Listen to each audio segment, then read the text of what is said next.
A paz do Senhor, meus amados irmãos dos cursos diáconos e diaconisas. Hoje nós vamos estar falando aqui sobre o Pentateuco e agora o livro de Números. Nós vamos então saber primeiramente sobre algumas peculiaridades sobre esse livro. O porquê que ele tem esse nome Números, porque ele faz dois censos, ou seja, duas contagens do povo, dos hebreus, uma logo na saída do Egito e outra logo no final, já na entrada da terra de Canaã.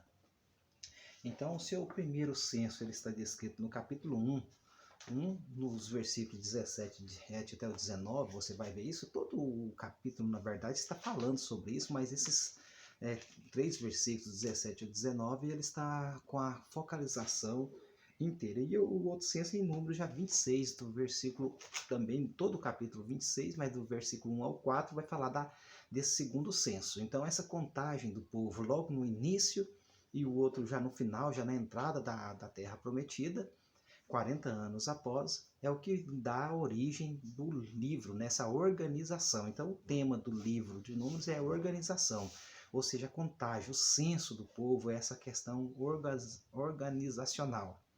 O livro de Números também ele vai nos relatar muitas histórias. Primeiro, o livro de Números ele vai nos trazer, que nós podemos ver, sobre a moeda de redenção, que ela vai falar lá em Números capítulo 3, verso 40 ao 51, que vai falar sobre a redenção, sobre o valor da redenção, essa moeda de redenção, esse preço, esse valor a ser pago para ali no ato do sacrifício, e isso que está apontando para Cristo, que pagou a nossa dívida, que era impagável, não com prata e ouro, como Pedro vai dizer lá na sua carta, com coisas corruptíveis como prata e ouro, mas com o precioso sangue de Jesus, que nós somos comprados. Então, todo o ato do sacrificial, todos os atos ali do holocausto, do sacrifício, das ofertas, ela tem o objetivo de apontar para Cristo, de apontar para Cristo, de produzir Cristo. Toda a Bíblia é direcionada para Cristo. Aqui ela estava profeticamente direcionando para Cristo. Nós olhando para Cristo. Por isso que o autor aos Hebreus fala olhando firmemente para Jesus, autor e consumador da nossa fé. Então, todos os personagens bíblicos, desde começar de Adão e Eva, os primeiros seres humanos criados por Deus, todos eles estão apontando para Cristo, produzindo Cristo. E toda a Bíblia no Novo Testamento, ela se encontra, daqui vai para cá, daqui vem, e ele se encontra e combina no centro, que é Cristo. Então o assunto, o tema central da Bíblia é Cristo, e o livro de Números não é diferente. Nós vamos ver que as cinzas da novilha vermelha, por que novilha vermelha? Que era o ato sacrificial que eles punham ali, essa novilha vermelha, essa cinza era jogada fora do arraial e se apontando também para o sacrifício de Jesus, o seu sangue, o sangue vermelho, do qual ali nos tirou o preço do nosso pecado, não pagou o preço do nosso pecado, nos tirou da condenação eterna. Então, todos esses sacrifícios estão apontando para Jesus e sobre as cinzas da novilha vermelha, que está em Números 19, do versículo 1 até o 22. Essas cinzas das novilhas vermelhas que vai falar, ela era posta no arraial 3 dias fora, posta numa água.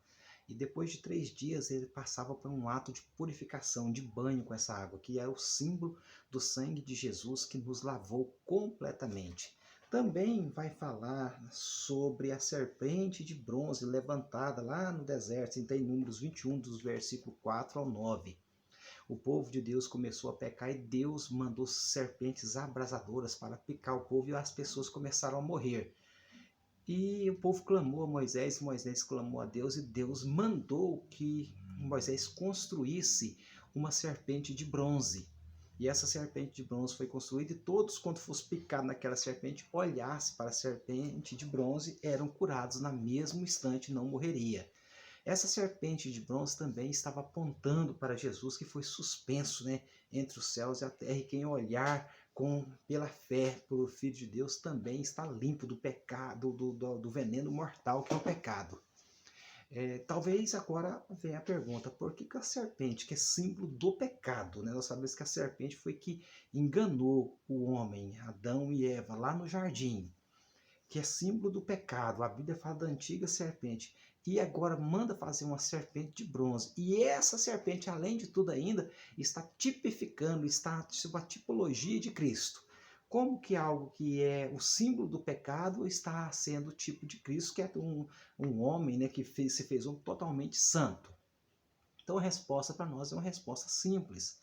Porque Jesus recebeu sobre si os nossos pecados. Ele recebeu, por isso que a serpente de bronze aponta para Jesus. Porque Jesus, quando estava lá na cruz, ele estava recebendo em si o meu e o seu pecado. Aquele que não conheceu o pecado se fez pecado por nós, para que nele fôssemos feitos justiça de Deus, como Paulo escreveu. Então Jesus, ele se fez pecado, e Jesus não se fez pecador. Não confunde, Jesus fez pecado por nós, mas pecador nunca. Jesus nunca pecou, não tem falha, não tem erro, nada. Então Jesus fez pecado por nós. O meu, o seu, o nosso pecado foi em Jesus, e em Jesus ele foi destruído pelo seu sacrifício, e o véu que nos separava de Deus foi rasgado de alto a baixo, mostrando que a salvação veio de Deus para os homens, e nunca do homem para Deus, que é impossível, mas veio de Deus para o homem, rasgou o véu da separação, e pelo sangue de Jesus nós temos acesso ao Pai. Então essa serpente de bronze então está apontando ali para Jesus e o seu sacrifício perfeito, que está em Números, no capítulo 21, dos versículos 4 ao 8. Então nós vamos ver também que vai falar sobre a vara de Arão que floresceu, sobre o ministério chamado, que está em Números 17, verso 1 e 13, aqui também no livro de Números, vai falar aqui no capítulo 17, do versículo 1 ao 13, sobre a vara de Arão que floresceu. E quando Deus ele escolhe Arão, os chefes ali, o povo começou a reclamar, por que Deus, por que só Arão? Por que não faz? Então aí Deus mandou que o povo falou, olha, chama cada um chefe de uma tribo, de todas as tribos, começando de Ruben, né, até Benjamim. Vamos dizer as últimas tribos, todas as tribos. Vai se apresentar e diante de todos eles vão trazer um graveto seco.